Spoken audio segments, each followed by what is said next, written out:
Hello everyone, this is SherikTH and welcome to another Dragon Ball video. Today we get to take a look at a brand new trailer from Dragon Ball Xenoverse 2 from the 2016 Anime Expo. Now what's great to see about in this new trailer is that fact that we get to see so much stuff getting revealed, and not only that, at the Anime Expo there was a playable demo that revealed a ton of stuff about the game, so let's get right into it and take a look. So right off the bat we get to see the fact that there are new characters announced in the game, and that is new movie content, which includes movie 12 being Fusion Reborn. Since Fusion Reborn content is in the game, that obviously means that Gogeta and Janemba are playable characters, which is awesome because Gogeta is actually my favorite character, in case you guys did not know that, so that is great news for me. The combos of the game and everything in terms of gameplay looks amazing, and I think that the game is going to turn out really well. The demo also had GT Kid Goku playable, which means that possibly maybe GT content like the DLC that we had in the previous game might actually be in the default game and not come as DLC. There's also tons of new stages that were available, but only 2 were revealed in the demo. Those stages being Hell and the Archipelago. Hell obviously being from Dragon Ball Z Movie 12 Fusion Reborn, and the Archipelago stage being from the battle between 17 and Piccolo. Another thing that struck me interesting about this game was the new GUI, which actually looks really nice and clean now and much different from before. Not only that, the new menu system, which I absolutely love in terms of color design and everything that looks. It makes it look like an entirely new game while having the same layout as the old game, which, well, is a great thing.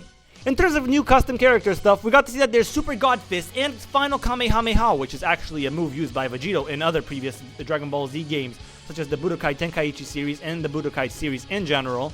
And not only that, probably the biggest reveal is the fact that you can have Super Saiyan 3 for your character now. That is right, your custom character can now become a Super Saiyan 3. But that's not all that's great about this. Apparently the way Super Saiyan transformations now work for Saiyans is that based on the amount of ki you have, that's what stage of transformation you can reach. The transformations are now very similar to the Budokai Tenkaichi series, where you can continuously stay in a transformation. There is no ki drainage or infinite ki, and what I mean by infinite ki was the fact that once you turned Super Saiyan, you were able to spam ki moves as long as the ki was still draining. But that's not the case in this game. Transformations are just like in the Budokai Tenkaichi series, where if you transform, you stay like that for basically the rest of the game until you power down or you power up. Based on the amount of ki charge, you can turn it into a Super Saiyan, Super Saiyan 2, or Super Saiyan 3. So how would that work? Well, like I said, based on the amount of ki charge. If you have a certain amount of ki, you can turn into a Super Saiyan. If you have a certain amount of ki beyond that, you can turn into a Super Saiyan 2. And if you have your full ki, then you can turn into a Super Saiyan 3. So that's actually pretty cool. There's also seemed to be new tiers of transformations. In the previous game, we had Unlock Potential, which came through a DLC download, and there was also the Kaioken, which also counted as a transformation skill. But from the looks of it, Turles also has a move available called Fruit of the Tree of Might. Now, we know that when Turles eats from the Fruit of the Tree of Might, he becomes much stronger. So would that transformation technically count even as a transformation? And if so, would that be available for custom characters, which would then increase the amount of transformations available for other characters? That would be very interesting to see and very cool.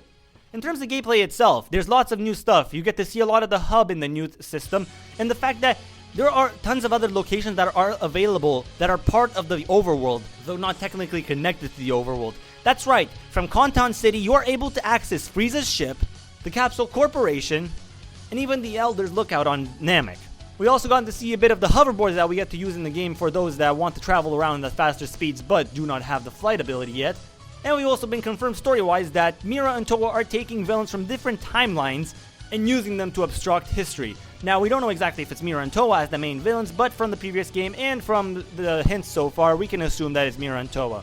In terms of gameplay, only those who have played it can tell much of a difference, but there do seem to be quite a bit of differences.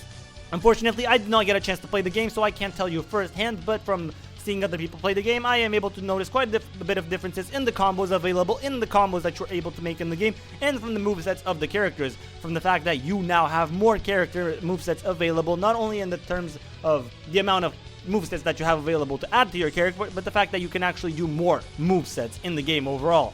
Not only that, Z-Souls have now been renamed to Super Souls, so that's a very interesting change as well. Either way, Dragon Ball Xenoverse 2 is looking to be a beautiful game, and I am going to enjoy it. At least I hope so, and I'm really looking forward to see what it will become. Dragon Ball Xenoverse 2 will be available for PlayStation 4 and Xbox One on October 25 of this year, 2016, and October 28 for PC Steam. That would be for me. But either way, I'm still excited for this game and waiting for it to come out. Thank you guys for watching this video. Leave a comment down below with what you think maybe should be added. What do you guys think on the changes so far and the new additions, and overall what you guys think about the game. Don't forget to like and subscribe if you haven't already, and thank you guys for watching this video. Have a good day, mates.